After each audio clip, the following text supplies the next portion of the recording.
Welcome to another episode of The Brand Called You, a podcast and podcast show that brings you leadership lessons, knowledge, experience, and wisdom from hundreds of successful individuals from around the world. I'm your host, Ashutosh Garg, and today I'm delighted to welcome a fellow podcast host, a fellow YPO member, and a serial entrepreneur, Marcus Luer from Thailand. Marcus, welcome to the show. Thank you, Ashutosh. Happy to be here. Thank you. Marcus is a serial sports entrepreneur. He's the CEO and founder of TSA, TES, Hubber, BRE GLORY, and is a podcast host. And as I mentioned, he is a fellow YPO member. So, Marcus, let's start first with talking about your businesses as a serial sports entrepreneur. It's fascinating. What does that mean, right? Yeah, I mean, look, I've been an entrepreneur for the last 25 years. When I started my first business, just about 1997 there, so let's say 25 years ago. Mm-hmm. And at that time, I had no idea that I was an entrepreneur. I just realized that I was good at something, and instead of doing it for someone else, I wanted to do it myself. And that's how it kind of started. And I said, and I've never left. I've never had a job per se since then, which is kind of the fun part, I guess. And I guess being able to call myself an entrepreneur. And over the years, my main business company called TSA, or Total Sports Asia, it's still around. It's still there. But it has many little offshoots and offsprings on the back of it. And I actually counted part of, for the podcast here, but I've launched 8 new businesses since COVID started. Wow. So when you say about serial, yes, I like doing different things. I like expanding. I like bringing other people into it. And that's probably what I've done more than ever, really, over the last year or two here, where it was, where I couldn't travel. I used to travel all the time, and it was all about doing things face to face. But now, where I can't do this, when I really go out and I find others, and some of them are my PO members, and some are from other resources or connections, LinkedIn, etc., where I bring people together who with different expertise. I bring my core expertise, and that's not just being an entrepreneur, but that's obviously my world of sports, of entertainment, of gaming and esports now, and other things which I know well, and I'll put the puzzle together, and maybe we'll talk about it later, what are these different companies I've been launching. But yeah, that's sort of, I guess, what defines a serial entrepreneur. Fascinating. Absolutely fascinating. So let's first talk about podcast.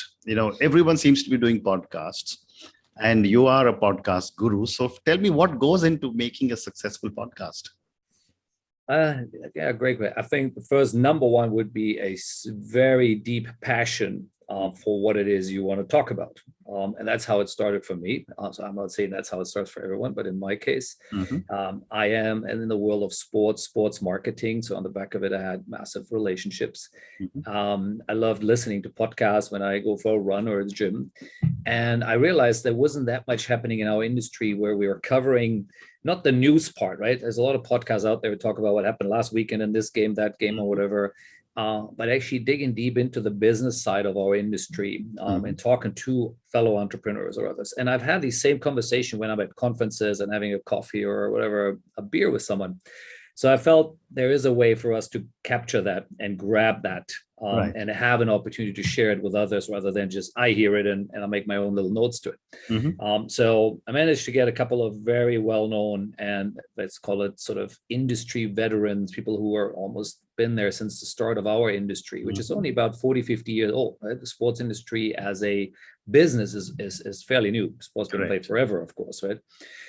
So I managed to get them on the podcast, and then it just snowballed from there. And now I've got 60 plus of some of the most amazing, people in the industry on it, and targeting to get at least to 100, and then we'll see what we do after.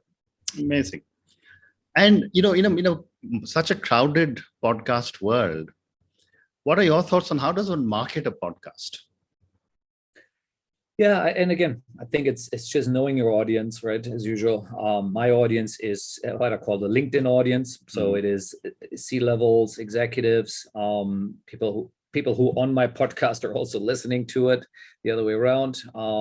I target a bit the sort of younger generation, which is maybe studying sports marketing or wants to be in the sports space. So this is like, and I listen to those podcasts, it's like, studying, doing your MBA online without having to go to school. So that's always been the focus, and that's where we go out.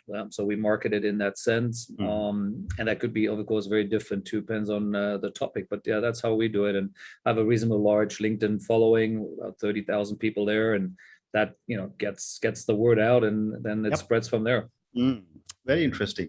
And do you think, for our viewers and listeners, do you think one should select one social media platform for marketing or multiple platforms? I think you want to be across multiple. Of course, if you do it completely on your own, that means a whole lot more work, uploading it everywhere and doing all this stuff. So luckily, I have people who do this for me.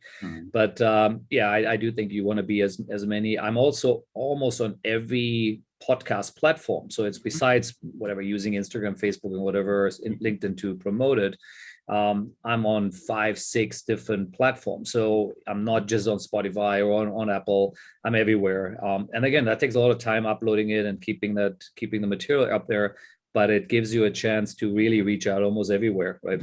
Through organic growth then on these platforms. Very interesting. So I'm going to now move to the next segment of our conversation, which is to take your advice on startups. And a very large number of our viewers and listeners are either startup entrepreneurs or some people who want to be startup entrepreneurs. So, and you, as you mentioned, you just promoted 8 new businesses in the pandemic. I mean, that's quite an incredible pace you're going. So let me start with the first question that I have often been asked, that is it better to go with a founding partner, a co-founder, or go solo? As usual, tough question to give it in a simple answer, but I think having a partnership is better. You do bring, and as I said earlier, bringing different skill sets together. So let's take one example here. We launched a new digital company we call Total Digital Group, which is focused on NFTs. I'm sure you're familiar with that. So I bring in my relationships with content owners, IP owners globally. The other gentleman with my partner in it, he is a true crypto specialist, way beyond. I understand the space to some degree, but he is way out there. And similar to me, of course, I know the content and the IP space. So we just bring the two skills together, and then on the back of it, there is a business, which I couldn't do really on my own, right? And that's, I think, what I've done now with most of my 8 businesses. None of them I started on my own. They've always brought in specialists, people who are having the other skills. We're launching a new fund in the UK. I brought people in who know how to run funds. Again, I bring my stuff to it, which is linked to sports, where the content comes from, with what the fund would be investing in.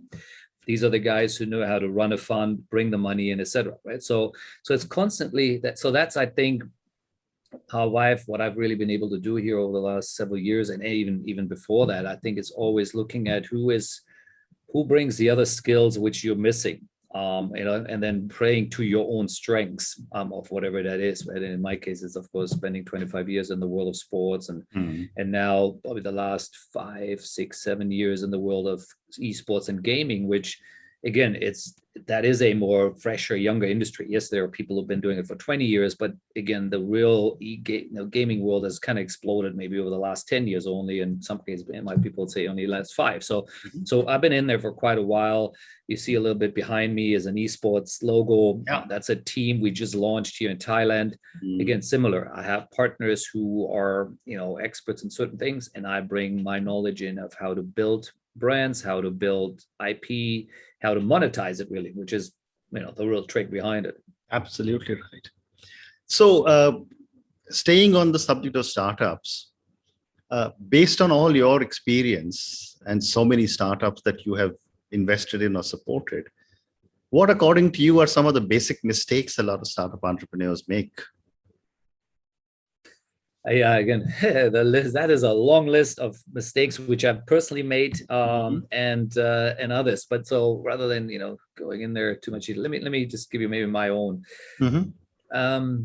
And this is less about startup. I think this is more in a general sense, the mistakes I would point out to, and that is you have to be somewhat detached from the product and or what you're building. If you make this too close to yourself, and I used to call my companies my babies, or the identification was very deep. In the minute you do this, as much as you do, when you say it, the passion and whatever you would do for it goes obviously beyond things, right? The same way you would do anything for your children. Yeah.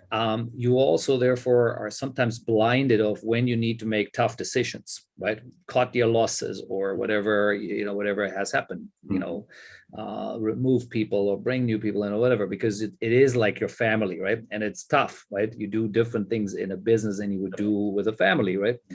And that I think is probably one of my biggest lessons, both in terms of, when you start things and things don't always go right, for sure, right? And making tougher, bigger decisions quicker in a startup, I think is really important. And I see this, I'm doing a much better job now as I used to do, as I said, where my patience level was extremely high. And because it was sort of, the failure was my failure, right? And I identify myself really deeply with it. And where I struggled to somewhat almost admit it to myself that this wasn't working and so on, right? That was one.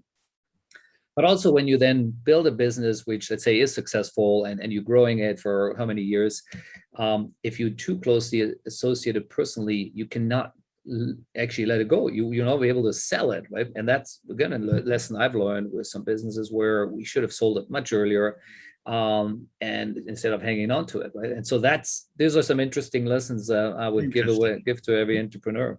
Very interesting. The next question, Marcus, is that a lot of entrepreneurs or startup entrepreneurs are under pressure to scale up. And everyone talks pan-national, pan-Asia, pan-this. And I keep wondering, what is the right stage when an entrepreneur should start scaling up?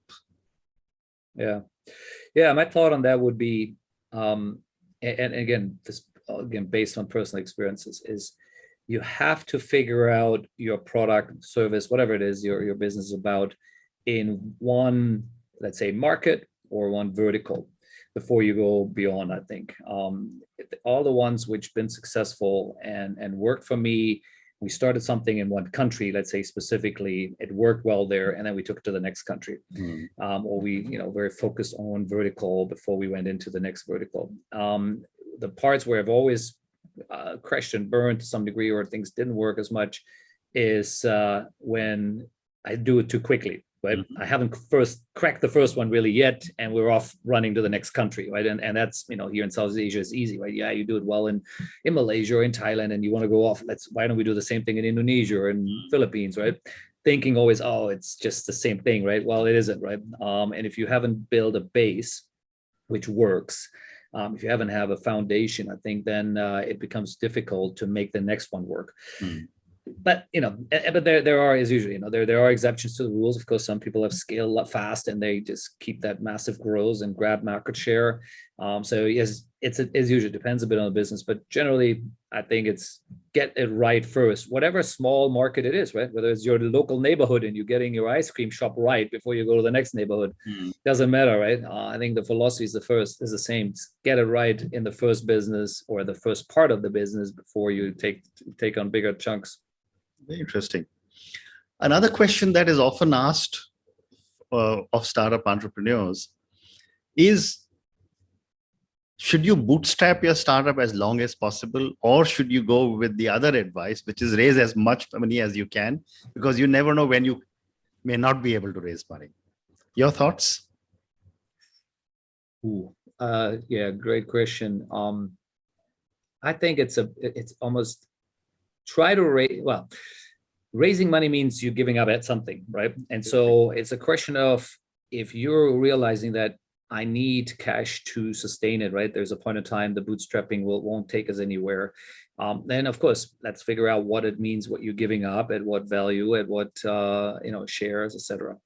I think having more money in the bank than needed is always a good idea, because in hindsight, again, every project ever done always takes probably twice as long as you anticipated, right? You think, oh, we're going to get profitability or certain things happening in a year. Trust me, it'll take 2 or 3 years.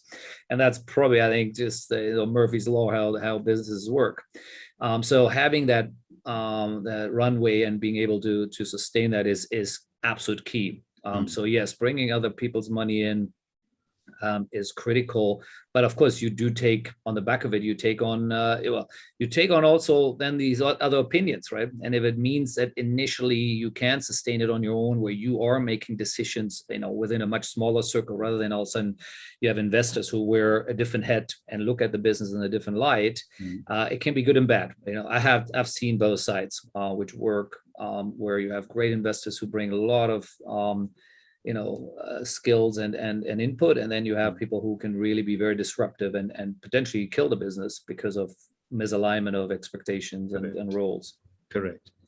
So let's come back to your sports business, and tell me, how have you built this into such a powerhouse, and what have been some of your challenges and your learnings? First of all, as I said earlier, I have just a crazy passion for sports, and that has now translated into gaming and sort of ancillary businesses, which I feel are similar in nature in some sense. And I think when you have that, I always say I've never worked a day in my life, really. I love what I do, and so it doesn't feel like I have a job in a sense. That's one. I think that's a critical piece to the puzzle. And when I realized that I can make some nice money with it too, which is always a good motivation as an entrepreneur, if you like making money and providing a service where people realize this is what we're giving something. So if I go back really way back when we first started, TSA was started in the height of the Asian economic crisis, 1997. Asia was wiped out, if you remember that. It was a very bad time out here. And we launched right in the middle of it. Not necessarily by design. We didn't see it coming. And we just, by that time, all of a sudden, whoops, we had the company.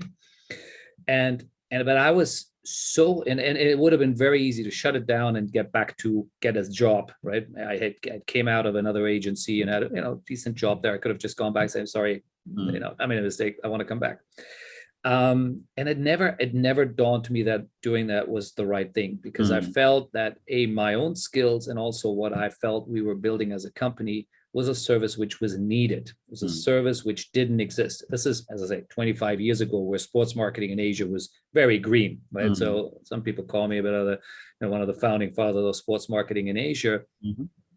And it's just because I've been doing it, I guess, so long. But to some degree, at that time, it was clear. I came from Europe. I'm German by whatever passport, but I've also studied in the US. So I had seen where sports marketing was on a much higher level in these parts of the world than what was going on here in Asia. And so I knew what we were doing didn't exist, right? And that same conviction is that when all these new businesses which we're currently building, I'm always at the belief that we're servicing a market, we're servicing a need, and we're building something which is hopefully beyond what we do on our own, but grows the ecosystem, grows the industry. So over the 20 plus years we had TSA, we generated over $500 million worth of revenue streams for international rights holders from all over the world, and of course from Asia. That's a lot of money going into the industry, right? If you think of, that feeds athletes, that pays for salaries, that, creates events, that would broadcast on the back of it. There were people enjoying it. There were people cheering for it. People who, had maybe the most amazing night taking their kid to a game, and we created that event for them. So let's never mind the emotional side of it, but the business side, right? If you take that $500 million and you use basic GDP math, that's times 5, maybe, that's $2.5 billion worth of economic growth or economic impact we would have across Asia. That's a decent amount of money. Right. And my goal now, and I said that out loud already, is that I want to go from doing, $500 million in 20 years to $1 billion in 10. And so I doubled everything a bit or discounted by half on the time side of it. But that's what drives me, bringing new money into sports, or now, of course, into esports as well, and seeing career passes. We've created, as at some of the events we work with, went from almost no revenue streams to millions and millions of dollars, tens of millions of dollars. And that money flows into the sport, right? That means an athlete has a career now and not just does it, as a hobby. And that's what gets me excited. Very well said. So, Marcus, I'm now going to move to the last segment of our conversation. A lot of our viewers and listeners love to get to know who my guest is. So I have time for maybe 2 or 3 questions for you, which I call my personal questions. But let me start with the first one, which is, you said 25 years as an entrepreneur. What would you say are 3 key milestones or pivot points in your life or your career? Yeah, the first one for sure is launching TSA in the first place. And we addressed that already earlier, right? How difficult that was and how we struggled for 6 months just to, just be alive, basically, right? It was an unbelievable time, which would take a whole podcast to get into. So that would be right up there of the biggest moments for sure.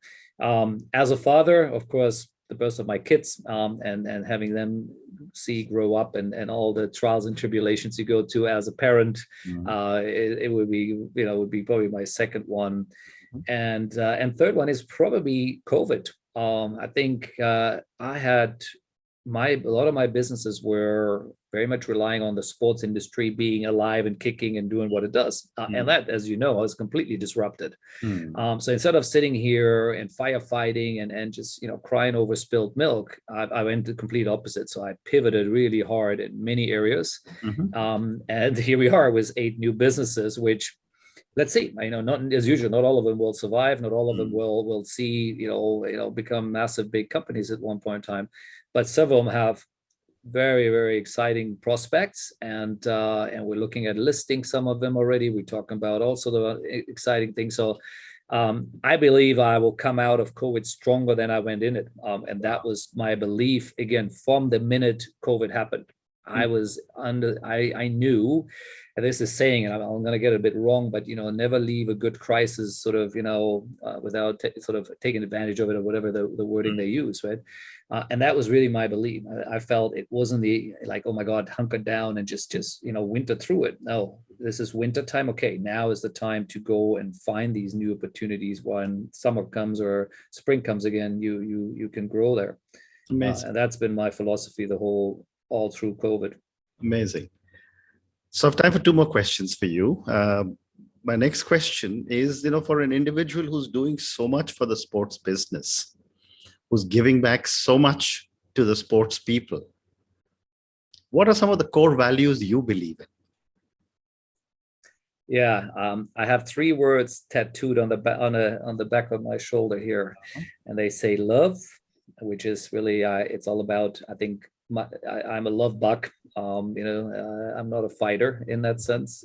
So love is really big part of it. And I think people who've worked with me see this. I do treat them in a hopefully respectful way, as well as in a like a family environment is what we're building always as company. So to me, that's where it all starts. Second word you've kept me saying already is passion. I'm massively passionate about the things I do, to the point where when I was a kid and I was watching, let's say, sports, whether it's Michael Jordan or other things, I had tears in my eyes and I could never figure out why. It was just one of those things where, and now I realize it's just somewhat in my DNA that I'm, things that I'm passionate about, I get emotional about, right? And so that is to me what brings what is in another, I guess, value to it. And the other word I use is strengths. Okay. Being strong and having that and strengths means many things, right? On one side is not being tough as in mean or whatever, but just being really disciplined and believing in your own strengths. I think that's probably the key, right? Believing that you know something, you have something which you bring to the table in any conversation or in the business world when you're dealing with partners, right? And I think that is how I get into any this conversation, believing that I have something which is of value to the other. Fantastic. And my last question to you is, who or what inspires you to keep pushing yourself and doing so many new things? Yeah, well, inspiration. Honest, that's the great story. Great news is I get inspiration everywhere. First of all, sports and the metaphors in sports are already, there's so much out there, right? Victory, winning, losing, is so close in sports, right? Sometimes it's a millimeter or a split second. Someone loses at the Olympics and becomes either the gold medal winner or the silver, or even less, right? So sports, what you can learn from in the world of sports or sports as in terms of metaphors, I think is just amazing, right? And so the inspiration on the back of all that is drives me, and it's an easy one, of course, because that's the industry I live in, right, every day. But I'm sure other people can draw from that as well. As I said, and then it's of course my family, my kids, tons of inspiration from seeing them. And if I have a guru, if that's the right word, even is it the wrong word, but it would be Anthony Robbins. I've been following him for 25 years now, 25 years. Actually, I read his book, and that started my business. Wow. It's called Unleash the Power Within. And I always say it unleashed my power, I guess. And so I read this book from top to bottom, and on the back of it started the company. It really inspired me. And so I do follow his philosophies. I do believe in his sort of basic, things he teaches, if that's the right word.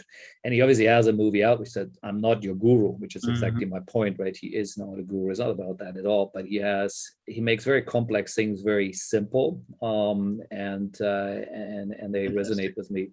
Fantastic. Marcus, thank you so much. It's been such a pleasure and privilege to speak to you.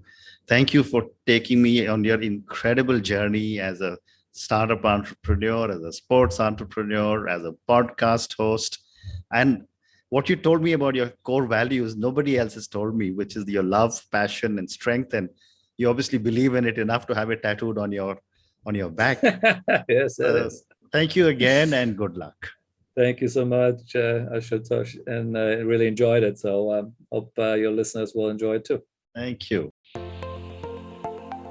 Thank you for listening to the Brand Called You videocast and podcast, a platform that brings you knowledge, experience, and wisdom of hundreds of successful individuals from around the world. Do visit our website, www.tbcy.in, to watch and listen to the stories of many more individuals. You can also follow us on YouTube, Facebook, Instagram, and Twitter. Just search for the Brand Called You.